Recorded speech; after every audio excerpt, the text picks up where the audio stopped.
Hey everybody, this is Carmen Rojas here with the Camel Jacket Chat and all of my lovely special guests. So this is going to be an awesome show. This is one of my first times having this many people in my film strip, and I'm sure this is going to be one heck of a good ride. So without further ado, let's talk about what our plan is for this show.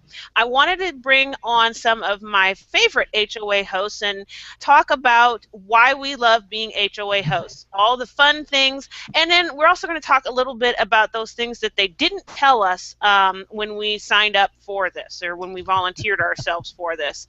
So that's what we're going to talk about, those two sides of the HOA dime. This is not necessarily going to be about the technical aspects of it. There's a whole bunch of really awesome, really great HOAs that are doing that. Ronnie Bincer has some awesome ones. I know even Sandra Watson here on our panel does a lot of it. So we're not necessarily going to be diving into the technical side, but we're going to be talking about everything else. So the other 75% of making good HOAs that doesn't necessarily have to do with the technical buttons and links and all of that good stuff. So let's get started. Let's start with some introductions. I'm going to just kind of go down the panel left to right on my screen. So that means Mr. Dennis DUCE, you are up first. Who are you? What's going on with Dennis? I'm Dennis DUCE, the man in the hat. And I'm constantly changing how I present what I do, but basically I use HOAs as a tool to help small businesses get their message across, create engagement, create a following, and strengthen their brand and increase their search. So that's kind of who I am. I'm also a Great Dane owner and skateboarder and father of 8. And so, yeah. He's a busy guy, is what he is. Jason, you are up next, sir. Yeah, so I'm Jason Weiser, and I host the show Get On Track, Stay On Track, helping your small business one expert at a time. And doing on-track tips, small business management. We do web development and social media management, a lot of just basically holistic business strategy. And we just recently launched wisersites.com, which I'm all excited for. And we have a couple spaces there for some hosting and domain, dedicated hosting at shared hosting prices. So we'll talk a little bit more maybe later. Absolutely, I heard about that. Yeah. And Mia, the one who we probably don't need a whole lot of introduction, but tell us who you are. Mia Voss, thanks for having me. That's it. To do the Jeff Shea, I'm Mia and you're not. I wish I could steal it, but I don't think I could ever recreate Jeff's introduction on that. So, yes, I'm Mia Voss. I'm here in Denver, Colorado. I have 2 shows currently. One is the Mia Connect Power Chat, and the other is the Food and Booze Show with Chef Dennis. And I'm the owner of Bob Voss. How's that? That is your true claim to fame, is the owner of Bob Voss. It kind of is. I just get eclipsed. I have 2 other pets. Nobody knows that. It's all about Bob Voss. Yeah, those of us with kids is kind of like that. When they're little, everyone, oh, how's the kid? Hello. Yeah. I was just trying to follow up with Dennis with 8 kids. All right, Ryan, you're up next, sir. Ryan Hanley. My show is Content Warfare TV, and I started it so that I could get free advice from experts in things that I didn't know that much about. And basically, I let an audience voyeur our conversation, and it ends up being a lot of fun. And it wasn't always a hangout. My show started as a podcast, audio-only, kind of traditional podcast, and at episode number 61, so I did 60 episodes. Episode number 61, I transitioned over to Google Hangout, so now it's recorded as a hangout, and is then I strip the audio and turn it into a podcast afterwards, and we're on episode 85 this week, so loving the hangout format and what it brings with a live audience. Awesome, and I know we definitely will be chatting with you a little more about that process and how that's working for you, so hold that thought, stick a pin in it. All right. Sandra, you're up.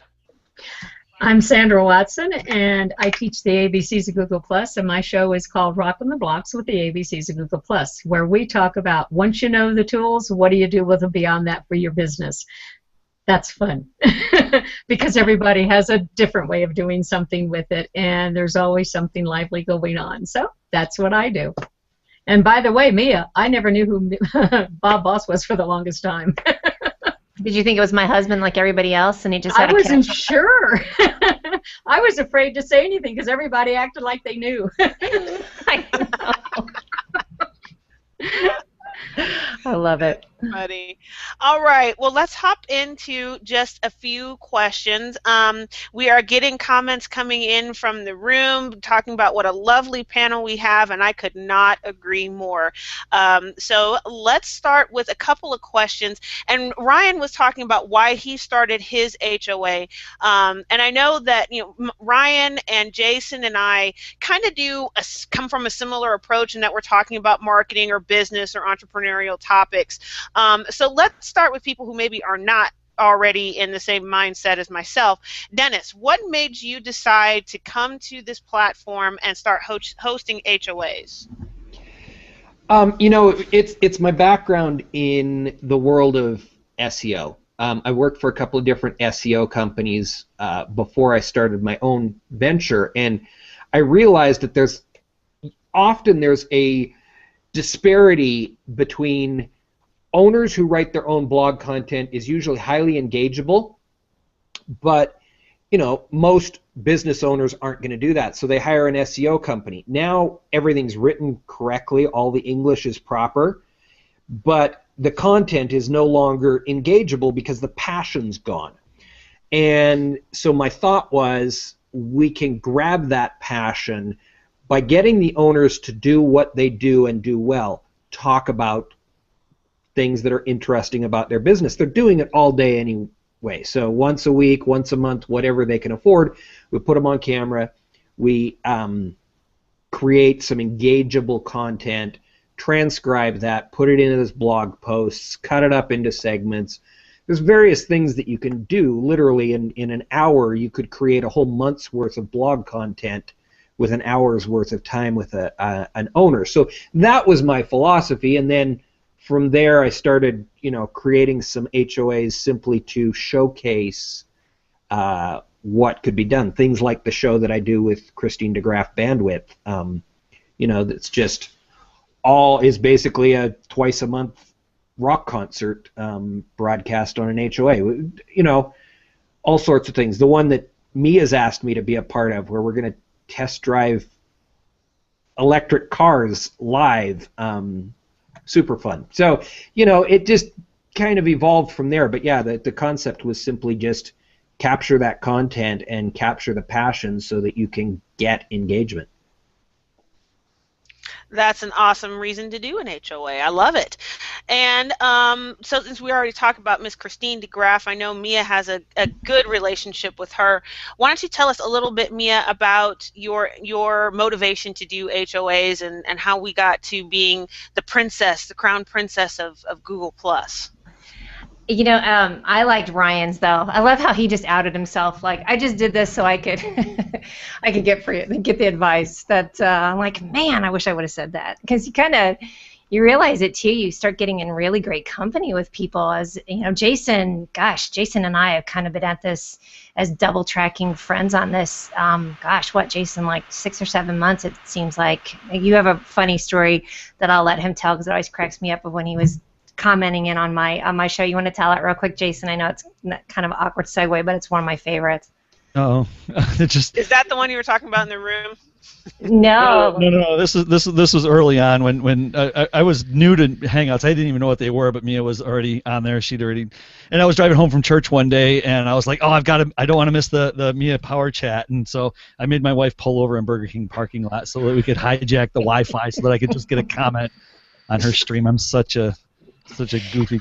I think we all nerd out on each other. and you always call me out on that one. Oh yeah, Jason, tell everybody how much you're in love with me. And then I have to say how much I am out of you. But that's kind of what's been fun, though, to segue into it with Ryan on that, is all the people that have been doing the shows with us, because we've kind of all made it up as we go along. in a sense, you know, like, and so I started, I knew I had started doing individual interviews back in the day. God, it's been since 2012. And hopefully I'm not, I don't know if I'm frozen on here, but I just really wanted to showcase people. I got so excited about people and just was like, oh, I want to talk about all the cool stuff they're doing. And that's why I started doing Hangouts kind of on an individual basis. And then after that, the Power Chat came up as an idea. I was griping with a bunch of friends about stupid stuff on social media.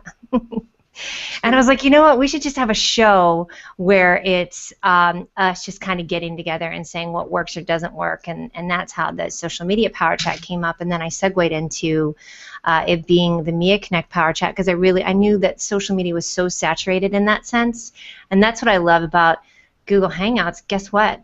You can change it. Let people know, but you can change it. So that's kind of where I'm at today with my shows. And then food and booze, I just like food and booze. So why not start a show? Don't you love that? I mean, all of us have had that. We're talking about something, you know, Jason, the new ideas. You have Ryan, your podcast, and you're like, boom, I'm going to come over here and do this. You can literally just come up with a cocktail napkin idea and then go launch it. You need to do it well, but you can do it. Cool. And speaking of which, we'll talk to Ryan for just a second.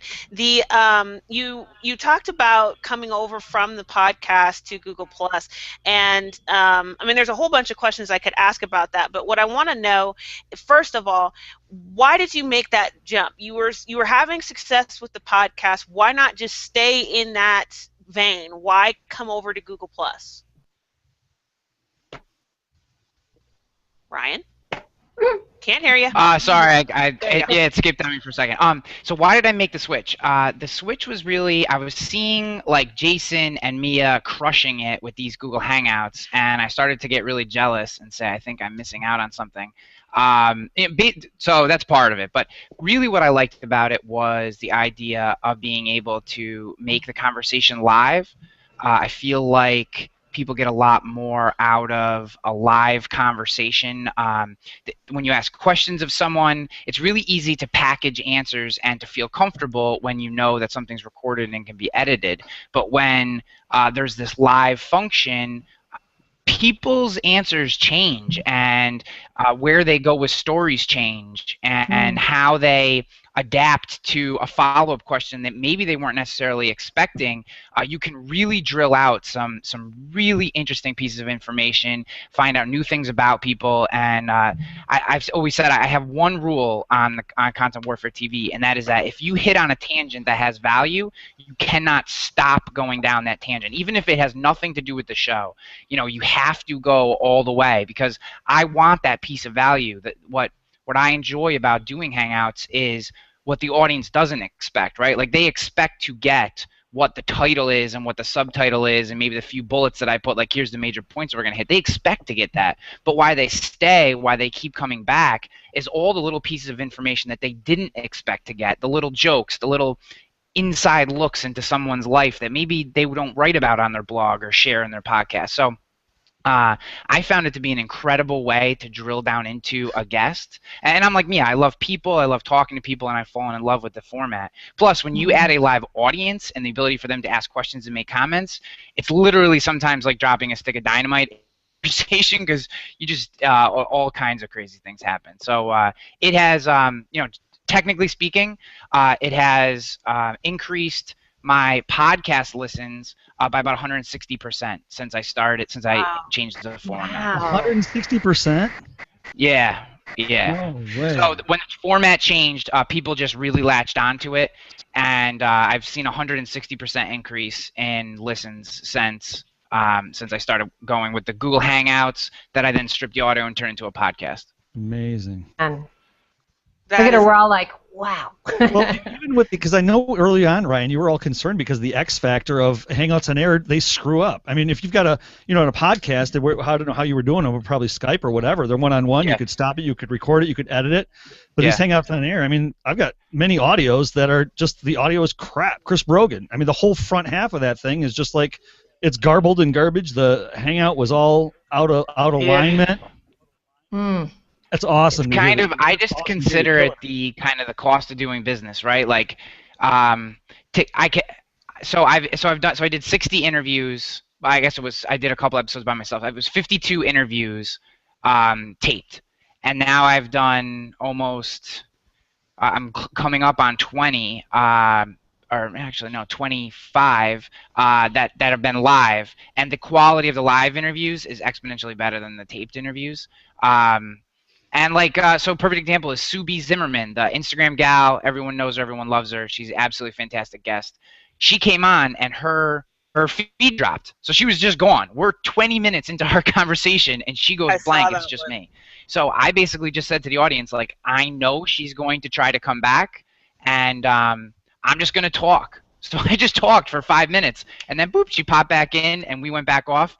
We actually gained 2 viewers. We had 47 people live on the call when she left, and we gained 2 viewers. We had 49 when she came back on. People just want to be there and experience it. And I think sometimes the screw-ups, the screw-ups are part of the whole thing.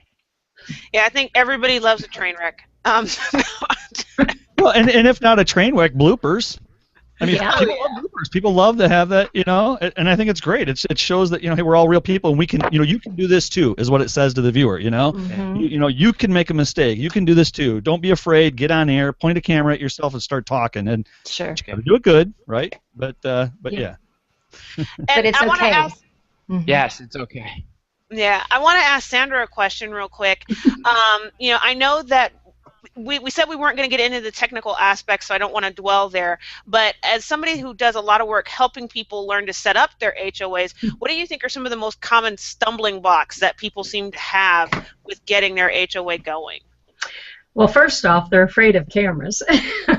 I think that's the biggest issue. And once they've understood how to do a video chat, they feel pretty comfortable with that. But then beyond that, in the mind, it's always there's millions of people watching me. And until they actually get in front of a camera for the first time and realize it's no different than you and I doing a private video chat, it's this huge thing that they have built up in their mind, this monster. It's the biggest animal that is in the room. It is the elephant. And so that's probably the biggest thing to get over, is the fact that you are not in front of a million people. Probably never will be right away, maybe ever. And then the other thing is the technical side of it. Even when you walk through it a number of times, I mean, all of us have done it, and still, aren't there times that we still run up against something that it's just like, how did that happen? And to let people know that there are going to be things that come up along the way and that they can handle it if they learn the basic steps. Then they can go beyond it. And I think everybody, all of us, try to get so much at once that we don't take it step by step, and it's that freezes us. And so it's getting them beyond the freeze stage. Ryan Hanley approved there. And Mia has a great saying for that. What is it? Embracing the chaos? Embrace the hot mess. Embrace the hot mess. There we go. Mm-hmm, mm-hmm. And that way people are almost ready for it. They're going to laugh. One of my favorite ones was Craig Fifield. We just started the show, and he must have just knocked something off of his desk, and the camera's on here, and you heard this crash, and then it was just the most comedic, and then we all started laughing. It was the best blooper ever. And then when you get people prepared for being okay with that, then they're waiting for it, and they're all right with it. And like Ryan, how you're saying too, you just handling it. I mean, getting 2 more viewers and waiting while you're song and dancing, that's awesome. That means they're comfortable. They're not dropping out like, oh my God, what a train wreck. But they're more like, this is awesome. I think, like Sandra said, you have to prepare for those things. Like, don't expect it to be perfect. Prepare for there to be mistakes. But mentally just say, something is most likely going to happen. So I'm going to do this as best I can for as long as it works out well, and then something's going to happen. I'm going to adapt. I'm going to figure it out, and then we're going to get right back on track. And I think as long as the audience knows, Amelia, you said this, as long as you kind of let the audience know, hey, we're working on it. But if you go hair on fire and the arms go up in the air and you look like something's really wrong, then then they're going to react to that. So it's just about being, I think, mentally prepared for that thing. Yeah, and I know we're not going to get into technical as much, and Sandra, you know this, but all of us as HOA hosts, would you not agree that there's never a time we haven't done an HOA when there's not something weird that's going to break or not working, and right? I mean, that's the thing where we'll tell you that, you know, Right. you're never going to get in and be like, oh, it could be comment tracker, it could be, you know, I notice all of our lower thirds are like in the film strip. I'm like, what are you going to do? It's always something. Well, and you know, that's something that I noticed, that we never think about some of those things. I think probably one of the best things for people is to realize if they have someone that they can walk through their first couple of HOAs, and that there's somebody waiting there to help them beyond that. If you know, once they get there, that makes all the difference in the world. It's when we're out there flying alone for the first time. I mean, most animals, the mom takes them on their first little trips, and somehow or another we forget that there are people around that can help us do that. And I think when we know that, it makes the biggest difference. You'll see more people that are happy with what they're doing in an HOA, and they won't stop because it is fun. It is a blast, and I just wanted to bring in a couple of comments real quick. The audience in the event room is just having a ball with this, and there was one that Mark put up the other day, and he just said he felt a little left out, that the old crusty pioneers aren't welcome to the party, and that's not at all what I was doing. And I don't know if anybody can be old and crusty, because this is still so new. You know, you guys were just saying, has anybody been doing this for more than a year? Me. You're the senior one in the group. I know I haven't been. Literally, yes. You don't look it. No, you don't look it at all. That's called smooth. On the there's a little feature called smooth here on Hangouts that I just love. But you know, it is really great now, because it was not like that when I did start out on Hangouts. It was a pretty lonely little spot, and then I did meet Annabelle and Randy Hilarski, who were great. Of course, our buddy Ronnie Benser. So once I think I started really working with Ronnie. I don't think he started his mastery group until about July or August. So I had about 4 months of what's going on and just pushing through and kind of, you know, just saying this is what I want to do. But yes, now, ooh, the water's warm. Come on in, right? Well, and back then everything was changing like on a daily basis with these things too. So like you would push a button one day, and then you'd go to push that button the next day. You'd do your hangout, and the button would just be gone.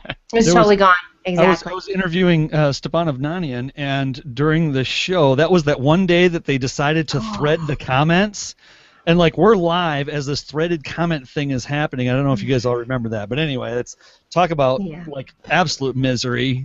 Anyway, no point. It was almost like Black Friday. It was Black Thursday, and I just thanked everybody was panicking, and I'm on air, and everybody around us is like, "Oh man, I'm glad my show's not on right now." You mean like me? Because I'm like, "Thank you, tiny Jesus, that I did not have a show today," because it was right. That was when the comments were like looping back, and I mean, it was pandemonium. Nested looping. So every time somebody commented, it created a whole new post. So all the comments weren't in the same comment event page. It created all these disjointed comments all over the place. So everybody was like, "Why do you keep posting this stuff? Stop mentioning me. Stop." And they're like, "I'm not meaning to mention you. I'm just commenting it on the..." Anyway, we don't need to go back there, but crazy stuff happens. They change all the time, and you just never know when, you know, you're going live, you've promoted it, you got a guest, you're ready to go, and you're like, "Okay, hi," and we're live now, and thanks, Google. Something happens. Gotta love Google. That's probably... Absolutely love Google. We wouldn't be here right now, right, if it wasn't for Hangout. We love it. That's why we're here, right? Absolutely. We do love Google. I mean, this is an absolutely awesome tool that they've provided all of us, and I'm just really excited about what the future of this particular medium will be.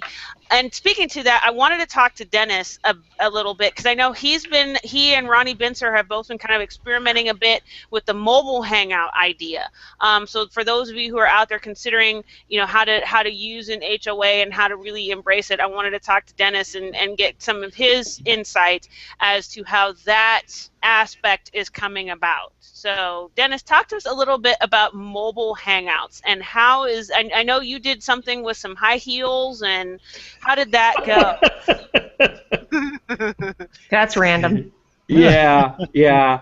I walked a mile in high heel shoes for the purpose of helping Harbor House. It was part of the Plus Your Charity project that I've got going with a couple of other people here on the Plus. But yeah, that one didn't work out too well. The problem was I bummed the internet off of the place that I do the bandwidth live concert HOA at, which is lightning fast internet. It's really awesome.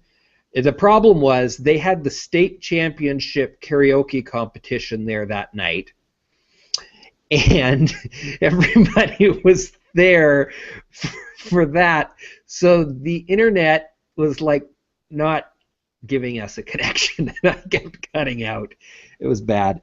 Luckily we had the other people on, and but that again, back to the state of things, I tested it the night before. There's a video up on YouTube. It looked awesome. I walked all the way around the building twice, never cut out, even at times I was broadcasting in HD, and then the next day, all gone. That's kind of the beauty of the Hangouts. And when you take them to the level of mobile, you just increase the chance for, problems. I mean, I've done booths at trade shows, had some work out, had some not work out. I've done cars and had one work out pretty well, one didn't work out too well, and now Mia, you just unmuted yourself. I did, because I'm like, please tell me you feel good about this coming Friday. No, I do. Mia and I are collaborating. We're going to test drive. Well, Mia is going to test drive a Tesla, and I'm going to help her get it all set up. And then the one problem is you cannot run an HOA from the driver's seat very well. I've even tried that before, actually. It seems a little unsafe, doesn't it? Yeah. There's got to be laws against that. No HOA while you're driving, Well, there are, thank goodness, because I did it. But you just don't boombox, right? Yeah, you let the mics control things. But yeah, it's not going to work too well for you. So yeah, I'm going to be controlling the boomboxing for Mia this Friday, and Carmen's yelling at her kids. Yeah, I'm so sorry. That's all right. Well, we also have Bob Voss over here causing problems. Duke Hanley, he's running the roost over there, isn't he? So. Wallaby's taking a nap, though. Well, yeah, Wallaby's taking a nap. I'm almost when we talked about this, Dennis, I'm almost envisioning. Remember David Letterman with Monkey Cam? That's what I feel like this is going to be like. Like me in the car is going to be Monkey Cam. I'm going to be going by on roller skates. So I'm excited to see how this works. I'm going to take a Valium the night before, and we'll make this happen. Yeah, there you go. The one thing, Miss Dennis, you should like Michael J. Fox with a skateboard behind Mia in the Tesla, like filming from behind. Amazing. I would. If I was actually in Denver, I'd be all over it. Well, Debbie Davis is going to come with me, so maybe we can get Debbie to do it. Yeah, there you go. Yeah, it's going to be fun. Friday is going to be a riot. Now, I think it'll turn out pretty well. The key thing is Miss Leadfoot's going to have to keep it under 55 because, boring. Google, well, it's not even Google. It's the MiFi devices really have a hard time staying solidly connected above 55 miles. Who'd have thunk, right? Right? Crazy. Did you see that? Did anybody see this? I don't know if you did or not. T.C. Johnson, you may or may not know the guy, but he's a tech guy, and he did an HOA, a mobile HOA from a 1928 airplane that had just gone up for a crazy test drive. The HOA is really awful. I mean, the connection is terrible, but just the concept of it, just the way that it was done, the idea that that's where when that connection gets caught up, I mean, that's really awesome. That you could go, a hobbyist could hop in this old antique jalopy. I mean, you could just almost feel the wind coming in and the thing rattling apart. You could see his face like, oh my goodness, is this thing actually going to stay in the air? And the excitement. That's cool. I think that's really awesome. Yeah, that gives me a thought. The highest point in Utah is a mountain, and you have no internet connection for like the 15-hour hike. And then when you get to the top of this mountain, the top 25 feet have service on almost every network, just because of the way the mountains in Utah are. So I got to find somebody and do a mobile hangout from the top of that mountain. who's going to do the first HOA skydive? Who's going to do the first underwater HOA? I mean, I don't know. I think it'll be kind of fun to see them. Yeah, you know? absolutely. Absolutely. Yeah, don't be looking over here for that. That's You're not. not a skydiver? No. Look over here. I'll try anything twice. Yeah, my life is exciting enough just trying to host HOAs and raise children, so I don't need to skydive too. But we're about halfway through the show. I wanted to let everybody know that you are watching the Camel Jacket Chat. This is Carmen. We're sitting here with Dennis DUCE, Jason Weiser, Mia Voss, Ryan Hanley, and of course Sandra Watson, as we are talking about all of the joys of hosting HOAs. And we have some more comments coming in from the comment room. You know, some people who are commenting, of course, on the photo bombing of my oldest kid. Actually, he's trying to go viral. He's actually made a few appearances on some shows before. You know, Kristen Drysdale has a great comment on here that she's saying that she wouldn't trade polish for real ever, and that makes us feel a little better as HOA hosts. Wouldn't you guys agree? Well, they're not mutually exclusive, though, either. Right? No, definitely not. And we do have some trivia that we're going to get to kind of at the end. Some of the questions have been answered, and we're going to reveal the correct answers here at the very end. So don't go anywhere, those of you watching. We will be revealing the answers to those questions. So Nicholas Cardo says he's calling dibs on the skydive. You know, everybody calls him Cardo. It's Cardot. No offense, I'm sorry. but I called him Cardo for a long time. I'm like a total Nick Cardot like junkie too. I mean, I think the guy's just amazing. If you guys don't know him, circle him now. So sorry, Nicholas Cardot. I will make sure that we get that corrected. You know, I tried to do the you know, thinking it was kind of a French thing. Didn't work out. You know, I don't know about the rest of you guys. What do you do when you're like reading comments and you're like reading last names? I did that for a while, but then I just like, okay, I'm done with last names because I butcher them like crazy. I let people know. It was on Andrew, and he told me how to spell Harasowicz, right? Yeah, and I just said, dude, please spell your name so I can pronounce it. I mean, I put it back on him, right? Fix it. That's right. I just first name don't like where I just comment on screen. Ryan, lost you. Yeah. Yeah, I thought that was really cool, actually. Sound like a robot. No, that was old school. It was. Yeah, that was really. That's Ryan's Max Headroom impersonation. We're talking about things. We're talking about how things can go wrong, right? Oh, poor Ryan. Yeah, Ryan, I had to mute you for a second, hon. Your mic was giving us trouble there. Deer in the headlight. He's like, me? Hang on. Okay. Are you fixed? Hold on, let me get you back in. Listen, and that's filed under There's Always Something, right? Right. Yeah, definitely got to do that. Anyway, so let's hop back into some of our questions here. Can I do a quick comment? Debbie says she doesn't have a skateboard, but she could bring her bike. So, for Friday. So, that's there you go, Dennis. Are you guys doing that in Denver? Or are you guys doing it virtually? Oh, so Dennis. No, it's here. Denver. Dennis is going to be in Utah, and he's got. I was going to be in Utah this week for a live broadcast, but had to change it. So yeah, Dennis is going to be helping me out of Utah, and I'm going to be in Denver at the actual dealership. So talk about going mobile and changing things up. That's fun. That's really fun. Now is Tesla going to give you any sponsorship on that? Let's work on that. Give you a free Tesla. You know, they're gonna be like, yeah, sure, we're on the Mia Connect Power Chat. Of course, we're gonna get you here. We'll give you a Tesla. Why would we not? You'll just drive it for me. Right? That's what I'm looking for. I'm looking for the loaner. Well, here's me at the grocery store on her Tesla. Right? That would be awesome. Okay, so here's a question for everybody. You know, I remember when I was younger and in high school, you know, I kind of had the little bit of a big fish in a small pond type of a scenario going on when I was an athlete in high school, and when it first kind of dawned on me was when I was starting to get recognized out in public. Now, has that happened to anybody from your HOAs? Has it changed? Have you found yourself being out in public and people are going, "Hey, I remember you from whatever, from the HOA or anything like that"? I'd have to admit, who's in public anymore since they've been on this? Right? I don't think at 2 a.m. I saw her at Social Media Marketing World. You did what? I mean, I know we met at Social Media Marketing World, right? As I say, I went on Mia Voss, fanboy. Oh. Yes, and that was when it was like, Ryan Hanley, he's taller than you think.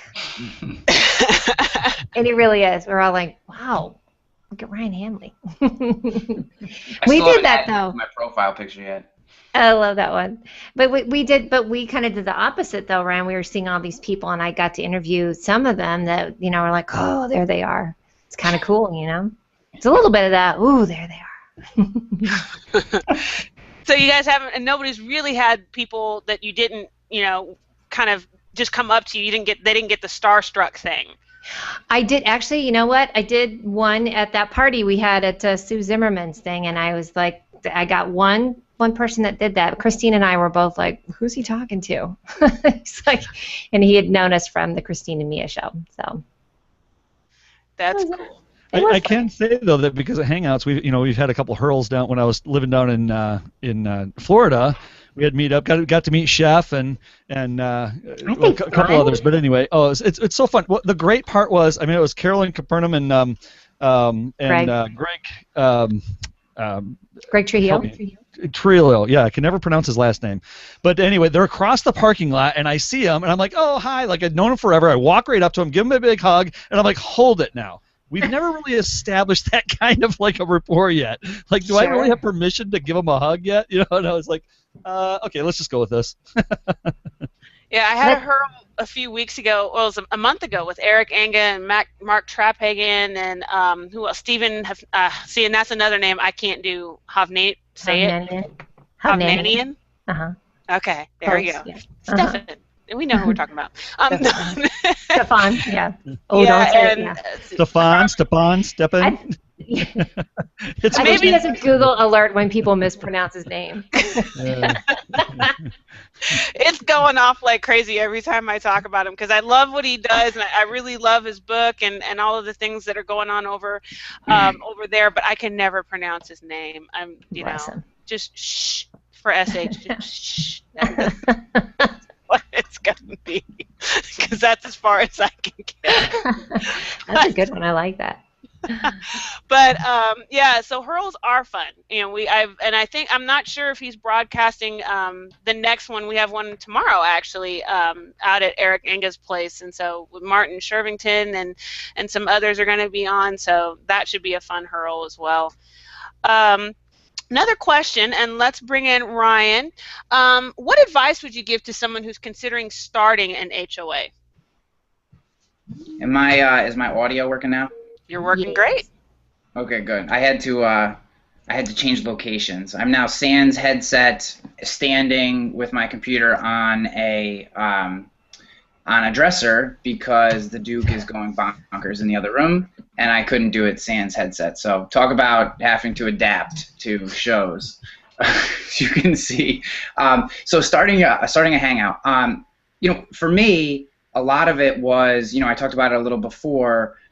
You know, the decision to start a Hangout, I think, you know, when I see like what Mia did and I see what Jason did, I think there needs to be some planning for sure, but also an understanding that your show's gonna change as you get a feel for how you like questioning people, what type of audience are you attracting, how do they react to certain guests. Like, you know, I'm starting to learn now, and I think this is part of the reason why I've seen this large growth in podcast listens, is I've really started to look at my HOA audience and how they react to certain guests as a way to determine who I should have back on.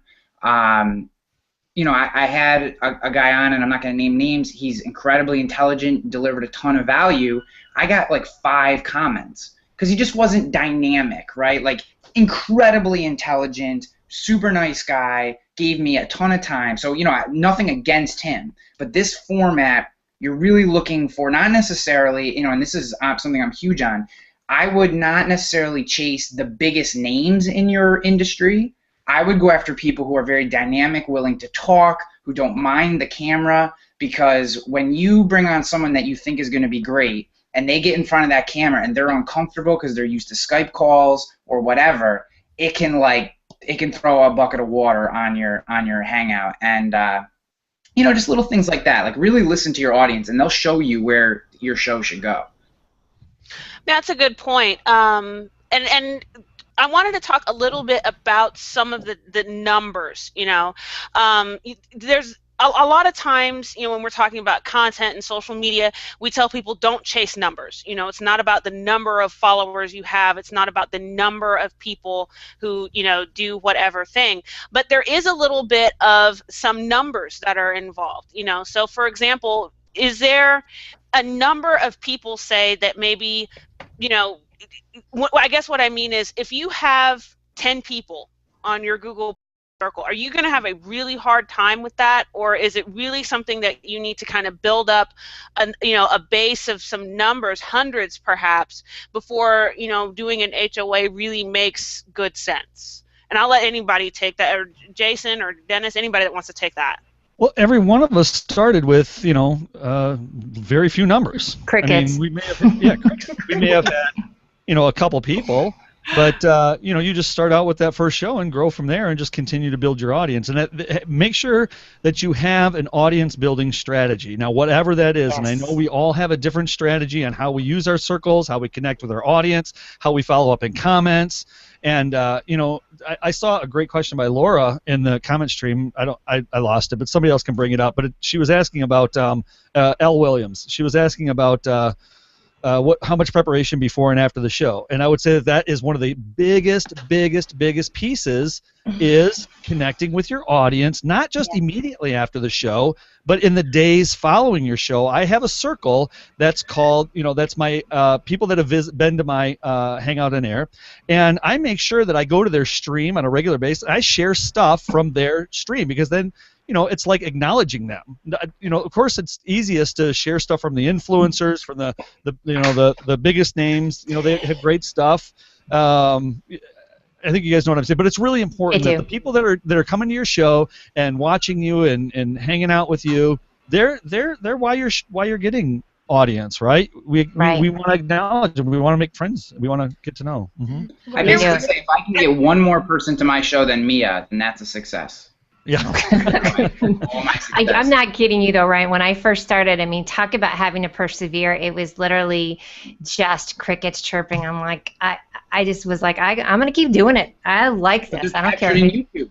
You have that content forever. That's the best part about this format, is that because it's captured in YouTube, you can repurpose it in tons of different ways. You can get the show transcribed, turn it into blog posts. You can turn it into tons of different things, because that content is not lost. It's not like a television show where, you know, it's not going to get rerun. You could rerun that 100 times if you wanted. You can, and that's what's the great thing is build the content. The audience will come with it, and so you know, it is a little bit of a lonely road on that for sure. Can I go back real quick when you're talking about the guest thing too? You know, when you're asking about remote with the food and booth show, you know, that really is what we're doing. Whenever Chef and I switch gears, and he'll be at the restaurant and then I'll be at the restaurant. But it can be a crapshoot too. We've gotten really lucky with these people at the restaurant. They get very fired up and infused at talking about it. But you just never know if you're going to have somebody that's like, yes, no, you know, like it could go either way. But yeah, so it really is about the guest. And then Jason, you're crushing it on how you're doing that with following up with people too. I think we've all got our style. I've got my back crap crazy, but I think that's the one key, is we're all engaging with people. I'd say across the board in different ways, but we're not just doing it and then like ignoring our audience.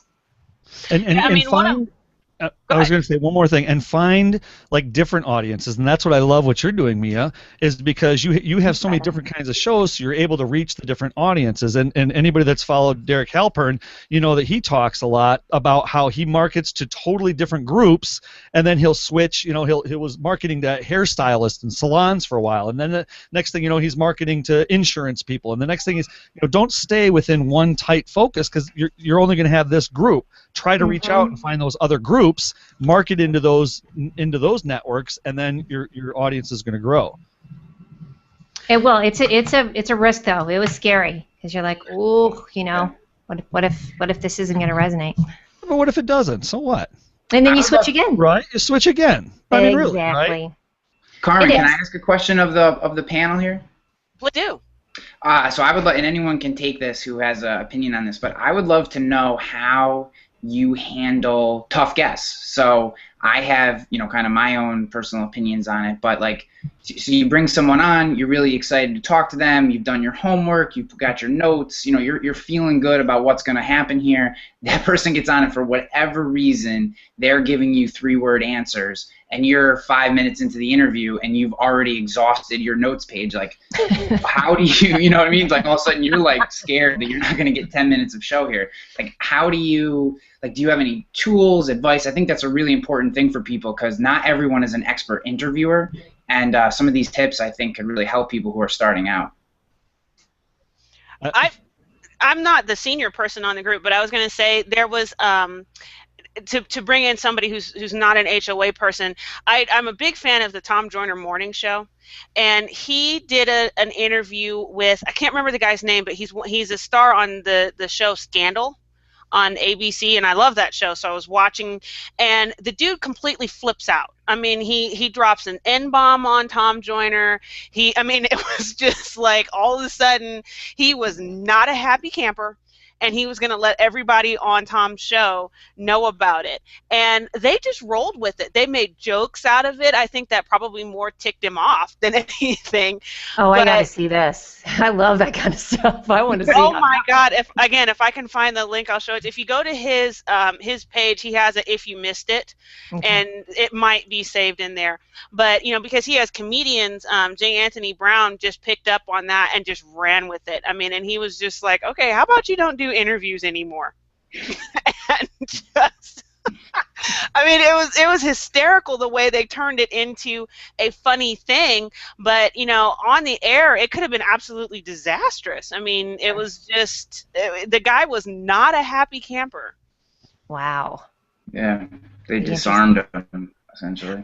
I don't have that problem as much with it being the panel. We experienced it once or twice with Christine and with the Christine and Mia show, and it just was more of a nerves kind of thing. I think the more coaching you do, or the more conversation or the coaching you do with your guests beforehand, you'll at least get a little bit of an idea. But I think so, like Ryan said, once in a while you'll just get that, that surprise bomb of like, wow, who are you? Because you're not who I talked to in the green room.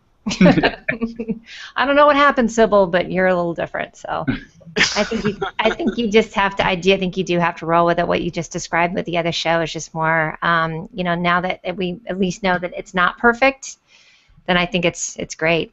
Yeah. You just kind of roll with it. It doesn't have to be like network where it's just, yes, it's going to go on YouTube, but if you handle it well, it's going to be like you just did. Carmen was saying, like, here's somebody who handled it well.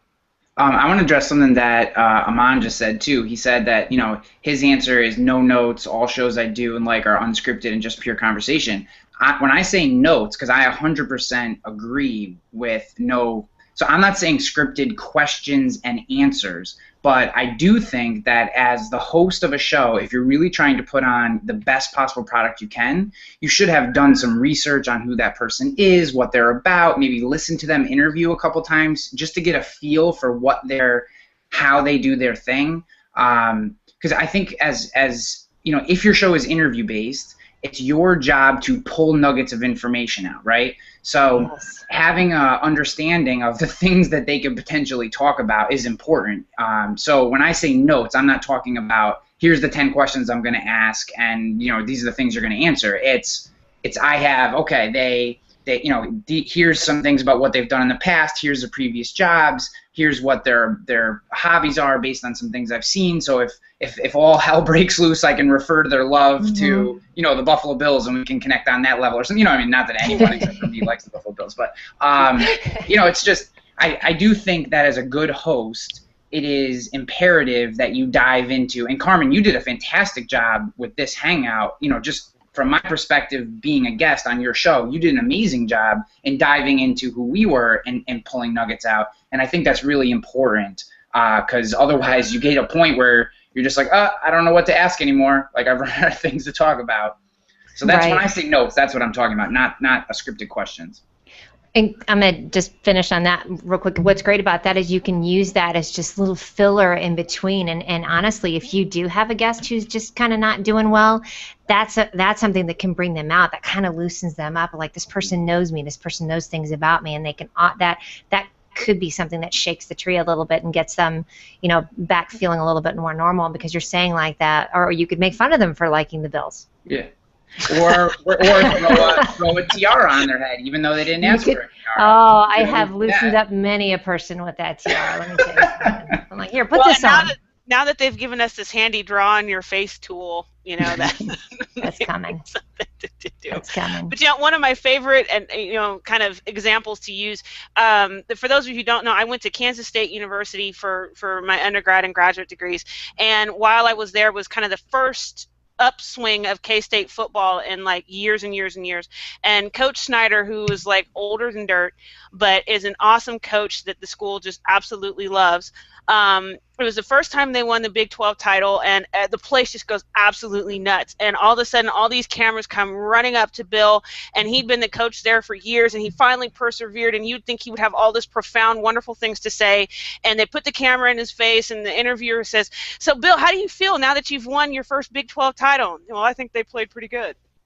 It was just like, and he just looked at the person like, "And your next question is?" I mean, it was just,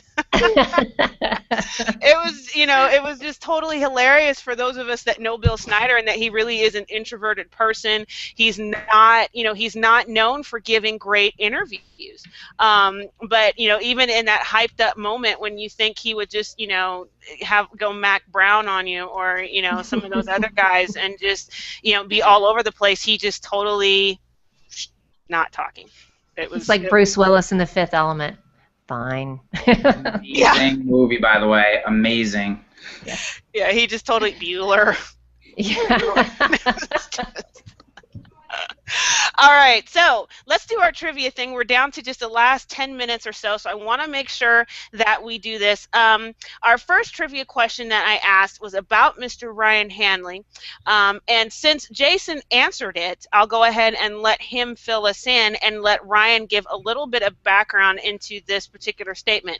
The trivia question was, you had to finish this statement, and this came from Ryan. It said, "To win at content marketing in 2014, we must blank, blank, blank."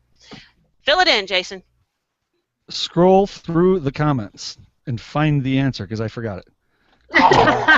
It was like, that's Tell better stories. Tell better stories. There it is. Tell better stories. So, Ryan, what did you mean by that?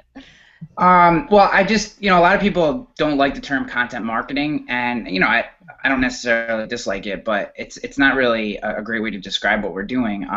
When we look at the companies that are winning, the brands that are winning, the personal brands that are winning, it's storytellers. It's people who are willing to emotionally connect with an audience. And we're not talking about Tolkien or Game of Thrones. Tolkien wrote The Lord of the Rings, or Game of Thrones or something like that. We're talking about just interjecting little bits of who we are, who we serve, and what we're trying to do, and weaving it into some sort of narrative that makes sense to people, so they feel like they're part of something, not just buying a product from you. And it's the whole relationships, not transactions idea. So that's where that comes from. Cool.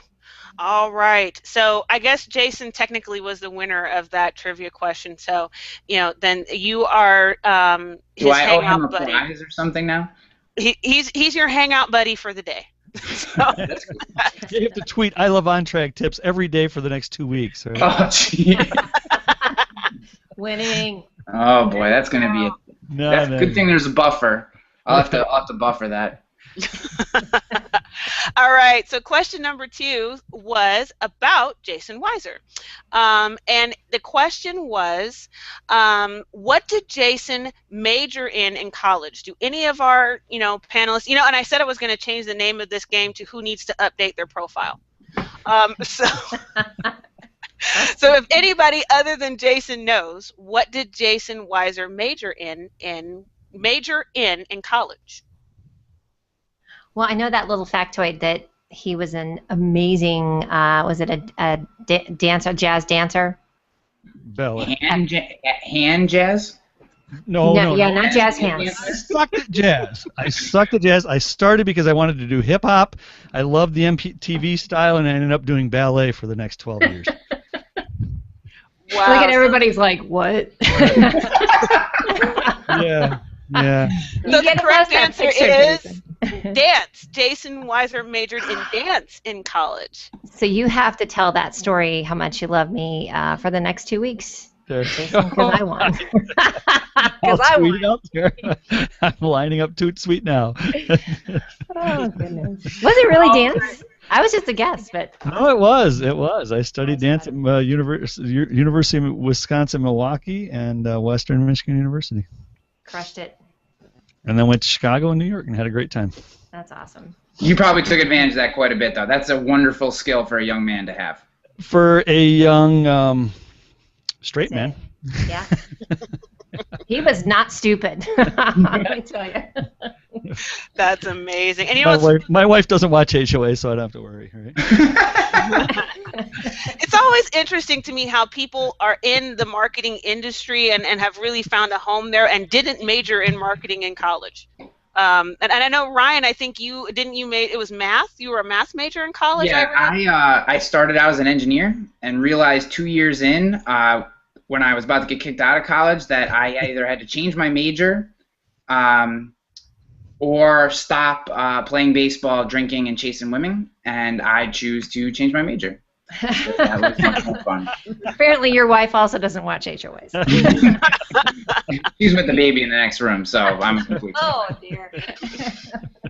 All right, well, let's do Dennis. He's been a little bit quiet over there. So the question for Dennis, about Dennis, was how many languages does Dennis speak? Does anybody know the answer to that one? Sandra, do you know that one? I do, but I can't answer it because I asked him. Oh. That's not fair. Cheryl's answer doesn't count either. Yeah, if you don't know the answer, go to the source. You're muted, Dennis. I think you're trying to talk over there. I was going to say, my wife watches all the HOAs, so I got to be careful what I say there. And I told Cheryl that the language of love does not count. I don't speak that very well, apparently. So, Dennis, how many languages do you speak, and name them for us? You know, I would probably say 3.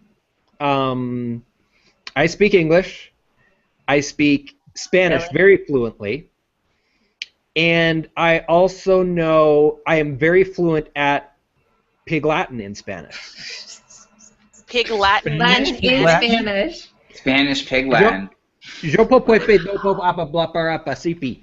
Ipi apa upun lopos kepe apa blapan epa papan yopol depe mepe pepe topo. Lopo pepe depen epen tepen neper. Wow. And that is Who was not asking why HOAs aren't awesome? Oh, That'll I show just up on snorted. Slidell's. That'll show up on Slidell's clip. Wow. Yeah. That was impressive, my friend. Oh my goodness. Yeah, and it's a strange.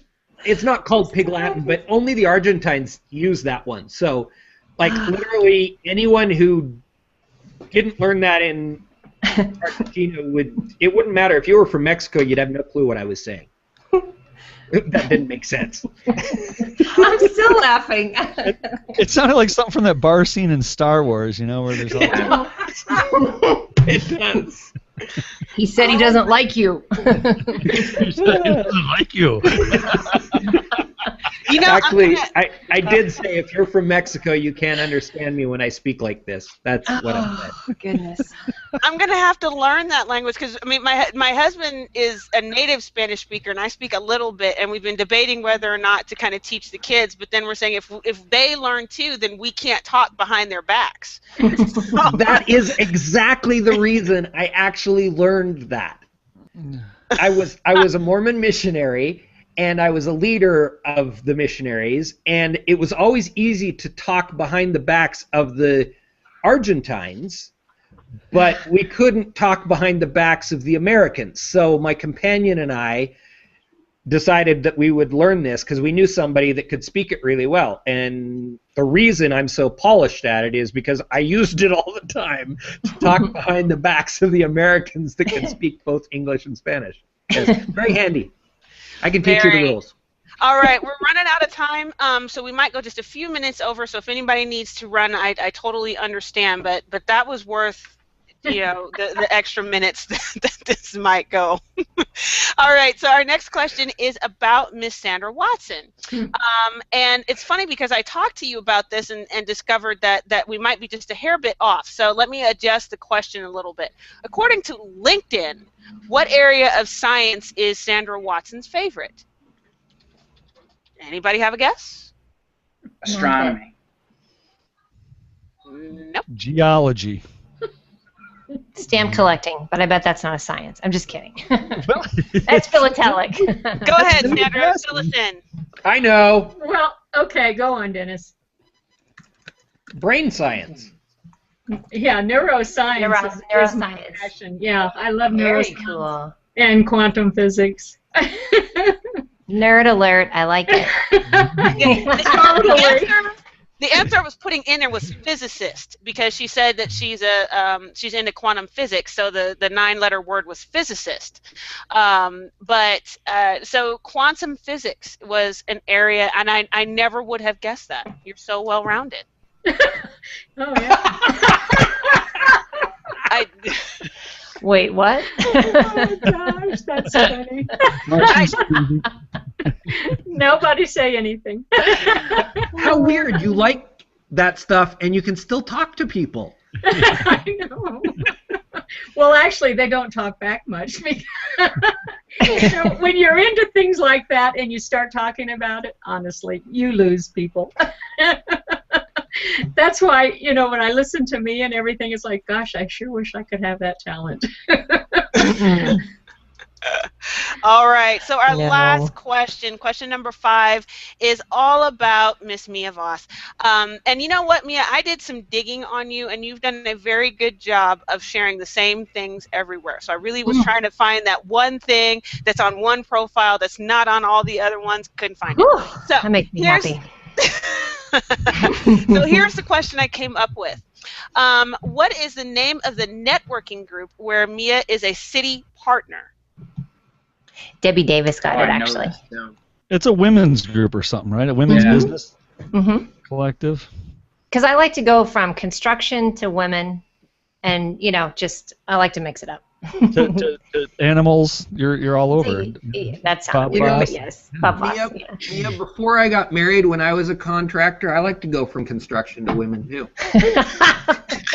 But did you make the jump to animals? That's the question. I never went there. Well, and my next question would be, did he speak pig Argentinian Spanish to them?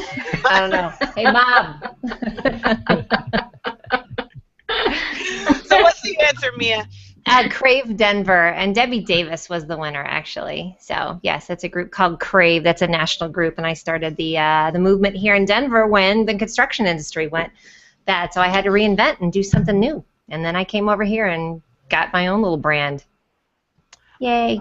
Awesome! Yay! All what right. a clever idea. We need to give you a little round of applause. That was just like, what a great way to engage your audience. Yeah. Well, thank you. Everybody going. I don't like real clapping, by the way. I actually really like the clapper on the Google Hangout. Yeah, I'm Well not. done, guys. It's been great. What do you do, Mia, when you're at like a concert or something? Real I mean, what do you at the comedy club? Yeah. Oh, hi, Papa. Who's that? Yeah, This right. is Isabella. She just ran in the room and wanted to say hi to everybody before we kick off. That was Isabella Baum. Yeah. Oh, let's see Duke. Can we say hi to Duke? Sorry. Hi, buddy. And this is little Duke. That is your clone. Oh my goodness. Yeah, this is my man. When looks he was 2 just weeks like- old, his first HOA was actually the Mia Connect show on a Saturday, and we sat there and we watched it. That's right. You posted a picture. Yep. Nice. Nice How one, old Duke. is he now, Ryan? Bye, guys. See you later, Ryan. Make sure Ryan You're will put his links in the comment room. I know you've got a book coming out and some other great stuff. I know you got to run, but if you'll just link us, we'll make sure and post it for you. Thank you so much. Thanks, everyone. Have a good day. Thank you, Ryan. Have a good day. Bye-bye. All right. All right, so down to the last few. If you guys want to just do a quick shout out, call to action. I apologize for being just a little bit over schedule, but let's just run through it and make sure we give everybody credit. Mr. Dennis, go for it. I'm sorry, I was reading comments at that section. I didn't even hear what the question is. Cool. Last minute shout outs, any call to actions that we need to get. How do we find Dennis? Find me on Google+. That's really the best place to find me. Many of my other profiles are kind of forgotten. So, yeah. Find me here, engage with me here. And call to action. Watch Mia and I this Friday. Okay. That is a good call to action there. All right, Mr. Weiser, and I didn't get the chance to talk to you much about the fact that you kind of took a little bit of a hiatus from HOAs and have now come back. We may have to do a show just about that. So if you want to do a quick call to action and tell us more about what's going on over at On Track Tips. I took the hiatus because I had a bunch of projects that I wanted to launch and get going, and one of them was Wiser Sites, which is hosting and domain solution. In fact, Mia's over there. We're very honored to be able to have Mia Connect. I'm very happy as one of our clients. So I never worry when I see things come through the stream of like, oh, my site's down. I'm like, nope, all good here. Awesome. Yeah, very, very fast, dedicated server. We're only taking a couple people. They got to be friends, family, supporters, sponsors, fans of On Track Tips. I got to know you because you got to talk to me in person. It's the only way you're getting in. And we're going to open that dedicated box up for a couple people, and it's fast. And if it's not fast, we'll fix it and make it fast for you. Which is also true. Which is also true. Mia knows. We amped her right up, didn't we? Speaking of hitting the gas, that's right. Yeah, let's do this. Right. Awesome, awesome, awesome. All right, Sandra, that leaves you. What are you up to? Oh my gosh. You can find me on Google+. That's basically my home.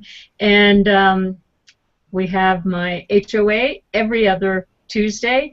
Tuesday this coming week, we are going to be on at 9 o'clock a.m. Mountain Standard Time, rocking the blocks, and we're going to be talking about affiliate marketing. That is awesome. Fantastic. All right. Well, we are finished. Do I get to give mine? I'm sorry, Mia. I skipped you. I'm so sorry. You got Go ahead. psyched out by Dennis because Dennis took mine. Because Dennis in a good way took mine. I just actually please join us on Friday and then go over and subscribe at themiaconnect.com because Jason's hosting it. So I just sewed both of those together. How's that?